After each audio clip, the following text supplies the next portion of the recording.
किया कर रहे और अमल पे एतमाद और भरोसा किए हुए हैं। तो ये खारजी थे। तो हजरत अब्दुल्ला इब्न उमर जो साहब रसूल है, हजरत उमर के साहबजादे, वो कहते हैं यरहुम शिरारा खल्किल्लाह, अल्लाह की मखलूक में सबसे बदतरीन मखलूक खारजी फिरका है। वक़ाल अन्नहुम अनतलाकु इला आयाती नज़लत फिल कुफ़ार फजअलूहा अलल मोमिनीन। और वो कहते हैं, हजरत उमर फरमाते थे, अब्दुल्ला इब्न उमर, कि वो बदतरीन इसलिए हैं कि वो आयतें जो बुतों और कुफारों के बारे में नाजिल हुई वो मोमिनों के ऊपर फिट करते हैं। बदतरीन क्यों है? कुफार और बुतों की जो आयतें हैं वो किस पर फिट करते हैं? वो मोमिनों पर फिट करते हैं। और आज यही काम कौन कर रहे हैं? जर्जी जैसे लोग, तौसीफुर रहमान जैसे, जो आयतें बुतों के बारे में आई, कुफारों के बारे में आई, उसको औलिया अल्लाह पर फिट करते नजर आ रहे हैं। और फिर गुस्ताखी यहां तक बढ़ती है। अब ये एक आखिरी झलक, इसके बाद फिर इख्तिताम करेंगे इंशाअल्लाह। इनकी सुन लीजिए आप। तो जरा अमेरिका की तरफ नजर डाल के देख लो, जब बगदाद पर क्रूज मिसाइलें दागता है ना, क्रूज मिसाइलें, तो आज बगदादी बाबा जो हैं अब्दुल कादिर जीलानी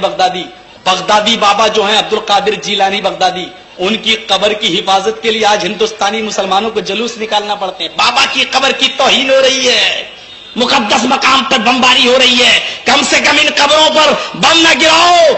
ये हमारे बड़े बाबा की कब्र वहां मौजूद है। अंदाजा लगाओ, जो बाबा पूरी दुनिया बदल सकते हैं, तुम्हारी दुआएं अल्लाह तक लेके जा सकते हैं, वो अमेरिका की क्रूज मिसाइल हाथ में लेके अमेरिका नहीं फेंक सकते। ले वापस।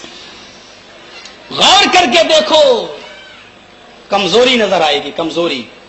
और कमजोरी ऐसी कि अल्लाह ने मजाक उड़ाया है, अल्लाह ने मजाक। मिसाइल अमेरिका फेंक रहा है तो बाबा बचा नहीं सकते। अब बगदादी बाबा गौसे आजम को कह रहा है, वो शेख अब्दुल कादिर जिलानी को, तो वो बगदादी जो लफ्ज बोल रहा है बगदादी बाबा, वो तौहीन आमेज़ है। तो इसका कहना यह है कि माज़अल्लाह सुम्मा माज़अल्लाह, वो मिसाइलें नहीं बचा सकते, अपनी कब्र को नहीं बचा सकते। आइए एक और एतराज सुन ले, फिर इसके बाद मैं सबका मिलाकर एक जवाब दूंगा इंशाअल्लाह। ये सुने। अल्लाह के बंदो, अगर मान लिया जाए कि ये अंबिया औलिया बुजुर्ग मरने के बाद, दुनिया छोड़ने के बाद, कब्र में दफन होने के बाद भी सब कुछ कर सकते हैं, तो याद करो पिछले दिनों पाकिस्तान के अंदर सैलाब आया या नहीं आया? आया। सिंध में सैलाब आया। बाबा लाल शहबाज कलंदर ने इस सैलाब को क्यों ना रोका?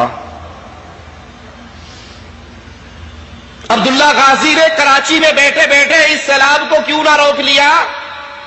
जनूबी पंजाब गर्क हुआ, बाबा फरीद का दरबार चाचड़ा गर्क हुआ, पंजाब के बाबे, सिंध के बाबे, बलोचिस्तान के बाबे, कराची के बाबे, डेरा गाजी खान के बाबे कहां गए? ये अल्लाह की तरफ से मुसीबत आई, अजाब आया, परेशानी आई, इन बाबों ने क्यों ना रोक ली?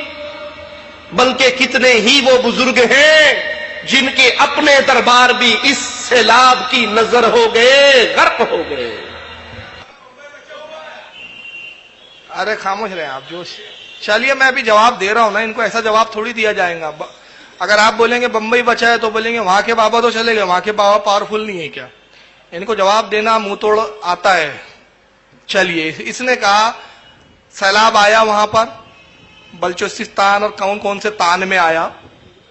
बहरहाल दरगाहें डूब गई, और जब दरगाहें डूब गई तो वो बाबा इतने पावरफुल थे, जो औलाद दे देते हैं, बच्चे दे देते हैं, वो सैलाब को क्यों ना रोक सके? ये एक्चुअल में बेपढ़े लिखों का नाम होता है गैर मुकल्लिद। रूए जमीन का इससे बड़ा जाहिल फिरका कोई नहीं है। बिल्कुल इल्म से कोरे होते हैं। मैं बार बार कह रहा हूं, इनसे डरने की जरूरत नहीं। इनका नाम अहले हदीस है। कोई जो है, कोई जाहिल अंगूठा बहादुर अपना नाम फाजिल रख दे तो क्या वो अल्लामा हो जाएगा क्या? जाहिल जाहिल ही रहेगा। चलिए आइए किताब दिखाता हूं मैं आपको। ये किताब है तारीख मक्का मुकर्रमा, लिखी सुन्नी ने नहीं, इन्हीं के मौलाना ने लिखी, मोहम्मद अब्दुल महबूद। छपी भी इन्हीं के यहां से है, इन्हीं के मुल्ला ने लिखी। तारीख मक्का मुकर्रमा की पूरी तारीख इसमें बयान की गई है। आइए जरा देखिए, इसमें مکہ شریف میں سیلابوں کا تفصیلی تذکرہ،